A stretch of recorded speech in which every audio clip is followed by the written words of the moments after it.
اچھا جی، یہ سامنے والا مسجد جو ہے یہ حضرت علی رضی اللہ تعالیٰ عنہ نے اپنے مبارک ہاتھوں سے بنائی تھی اور ابھی تک اسی حالت میں یہ موجود ہے۔ آئیے اس کے اندر والے مناظر بھی آپ لوگوں کے ساتھ شیئر کرتے ہیں۔ ہمارے یہ مولانا صاحب فرما رہے تھے کہ یہ وہ پہاڑ ہوں گے جہاں پہ حضور نبی کریم صلی اللہ علیہ وآلہ وسلم نے اپنے نظر ان پہاڑوں پہ لگائے ہوں گے۔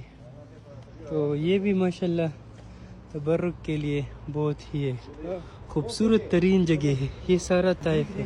آئیے اندر کے مناظر بھی دیکھیں۔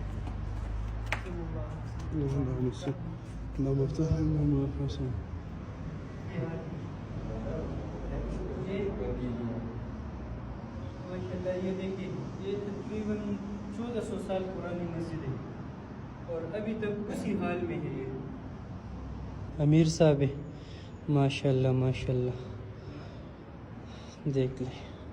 وہ مبارک جگہ ہے جو حضرت علی رضی اللہ تعالیٰ عنہ نے اپنے ہاتھوں سے بنایا ہے۔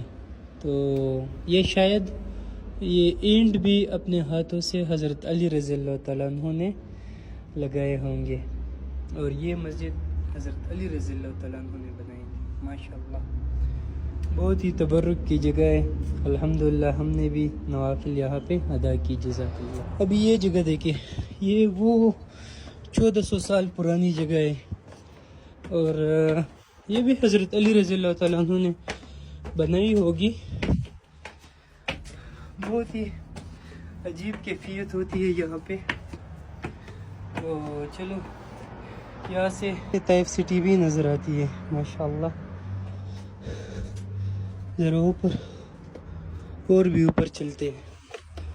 اللہ